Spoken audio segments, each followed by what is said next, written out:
السلام علیکم۔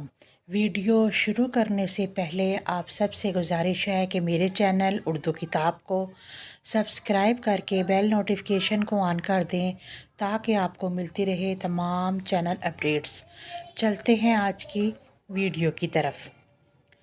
عمر میری 14 برس تھی جب سارے جہان کی رنگینیاں آنچل میں سمیٹ لینے کو جی چاہتا ہے۔ انہی دنوں امی ابو کو اچانک خیال آ گیا کہ گل رخ بڑی ہو گئی ہے، اب اسے 7 پردوں میں رکھنے کی ضرورت ہے۔ یہ انہیں ادراک نہ تھا کہ 7 پردے چادر کے ہوں یا اینٹ کی 4 دیواری کے۔ یہ رکاوٹیں خوابوں اور خیالات کے پر تو نہیں کاٹ سکتی۔ تبھی انہوں نے میرے قدموں پر دہلیز کو پار کرنے کی پابندی عائد کر دی۔ اب میں تھی اور تپتی ہوئی لمبی دوپہریں۔ ایک روز جبکہ محلے میں سناٹا پڑا تھا، سڑکیں گلیاں سنسان تھیں اور میری ماں کھانا کھا کے خواب خرگوش کے مزے لے رہی تھیں، میں نے چپکے سے کنڈی کھولی اور گھر سے نکل گئی۔ کھلی فضا میں پر تول کو اڑانے بھرنے کی آرزو سے دہلیز تو پار کر لی، مگر یہ نہ سوچا کہ گھر کی 4 دیواری سے نکل کر جاؤں گی کہاں۔ محلے میں ماں نے کسی سے دوستی رکھنے ہی نہ دی تھی۔ لے دے کے ایک ماہین تھی جس کی والدہ امی کی دور کی کزن ہوتی تھی، وہ کبھی کبھار آ جاتی تو میری عید ہو جاتی تھی۔ ان دنوں ماہین ماموں کے گھر گئی ہوئی تھی۔ اب میں سارے محلے کی گلیوں کے دروازے جھانکتی پھر رہی تھی۔ دھوپ تیز تھی، سورج کی روشنی نے میری سرخی مائل آنکھوں کو چنکا چوند کر دیا تھا، گال تمازت سے تمتمانے لگے۔ سوچا ناحق چھپے چوری سے نکلی، اماں جا گئیں تو کس قدر واویلا کریں گی۔ سامنے ہی نبیلہ کا گھر تھا، سوچا کیوں نہ اس کا در کھٹکاؤں۔ یہ میری ان دنوں کی کلاس فیلو تھی جب ابھی پرائمری میں پڑھا کرتی تھی۔ اس کا گیٹ نیم وا تھا۔ میں نے گیٹ کو ذرا سا دھکیلا اور اندر جھانکا، لان خالی پڑا تھا، وہاں کوئی بھی نہ تھا۔ دبے قدموں لان عبور کرتی اندر چلی گئی۔ برآمدے میں بھی سناٹا تھا، کمرے میں جالی سے چپک کر دیکھنے لگی، جانتی تھی آنٹی گھر نہ ہوں گی، وہ جاب کرتی تھی، صبح جاتی شام کو لوٹتی۔ لیکن نبیلہ گھر میں ہوتی تھی۔ میٹرک کے بعد اس نے پڑھائی چھوڑ دی تھی۔ ابھی نبیلہ کو آواز دینے ہی والی تھی کہ اوپر کی منزل سے کچھ گرنے کی آواز سنائی دی، جیسے کوئی کاپی یا کتاب فرش پر گری ہو، گویا کہ شان اوپر ہے۔ جانتی تھی کہ نبیلہ کا بھائی شان جو میڈیکل کا طالب علم تھا، اس کا کمرہ بالائے منزل پر تھا۔ جب سارے گھر میں دیکھ لیا کہ کوئی موجود نہیں ہے، سوچا شاید نبیلہ اوپر ہی ہوگی۔ یہ سوچ کر سیڑھیاں چڑھتی بالائے منزل پر پہنچ گئی۔ کمرے کا در کھلا تھا، جھانکا تو شان کو پڑھنے میں محو پایا۔ اس کی پشت دروازے کی طرف تھی۔ بچپن میں ہم ساتھ اسکول جاتے تھے، اسی لیے ایک دوسرے کے لیے اجنبی نہ تھے۔ لیکن جب اماں نے پردے میں بٹھا دیا تب سے شان سے ملاقات نہ ہوئی تھی۔ وہ ہمارے گھر اب نہیں آتا تھا۔ شان اکیلا گھر پر تھا۔ سوچا آ ہی گئی ہوں تو نبیلہ کے بارے میں پوچھوں، کہاں گئی ہے، کب آئے گی۔ میں نے ہولے سے پکارا، شان کیا گھر میں کوئی ہے نہیں؟ میں ہوں نا، اس نے چونک کر جواب دیا۔ ہاں تم ہی ہو، لیکن میں نے نبیلہ کا پوچھ رہی ہوں، وہ امی کے ساتھ نانی کے گھر گئی ہوئی ہے، ماموں نے دعوت کی ہے، رات کو آئیں گی وہ لوگ۔ تم کیوں نہیں گئے دعوت پر؟ ارے بھائی مجھے پڑھنا ہے، کل میرا ٹیسٹ ہے۔ وہ پھر کتاب میں محو ہو گیا۔ تبھی میں از خود کرسی پر برجمان ہو گئی۔ تھوڑی دیر خاموشی رہی۔ شان میں نے پکارا، کیا ہے؟ اس نے اپنی کاپی پر توجہ مرکوز رکھی۔ کیا کر رہے ہو بھائی؟ دیکھ نہیں رہی میں پڑھ رہا ہوں۔ ٹھیک ہے تم پڑھو، لیکن میں تو بور ہو رہی ہوں۔ بور ہی ہو رہی ہو تو میں کیا کروں؟ تم بھی کوئی کتاب اٹھا کر پڑھنے لگو۔ اس نے ایک میگزین میری طرف اچھال دیا۔ میں یہاں پڑھنے نہیں آئی، یہ پڑھنا تمہیں کو مبارک ہو۔ کیا کرنے آئی ہو؟ نبیلہ سے باتیں کرنے آئی تھی۔ گھر میں بھی تو بور ہو رہی تھی۔ نبیلہ نہیں ہے تو اب تم یہاں بیٹھ کر کیا کرو گی؟ تم ہی 2 منٹ بات کر لو۔ گھر آئے مہمان کو اتنی تو لفٹ دیتے ہیں۔ میرے پاس فالتو وقت نہیں ہے گل رخ، کل میرا پرچہ ہے، اب تم چلو۔ نبیلہ جب آئے تب آنا۔ مجھے بہت برا لگا، کیا کوئی انسان ایسا روکھا سوکھا بھی ہو سکتا ہے؟ میں نے شان کو کتاب میں اس قدر گم دیکھا تو غصہ آنے لگا، بلکہ میری رگ شرارت بھڑک اٹھی۔ پتہ ہے شان بھائی میرا دل کیا چاہ رہا ہے، کیا آپ کو پڑھنے نہ دوں؟ یہ کہہ کر میز سے پڑے اس کے نوٹس کے صفحات ہوا میں اچھال دیے۔ جب وہ نوٹس کے صفحات کی طرف لپکا میں نے اس کے ہاتھ سے کتاب اچک لی۔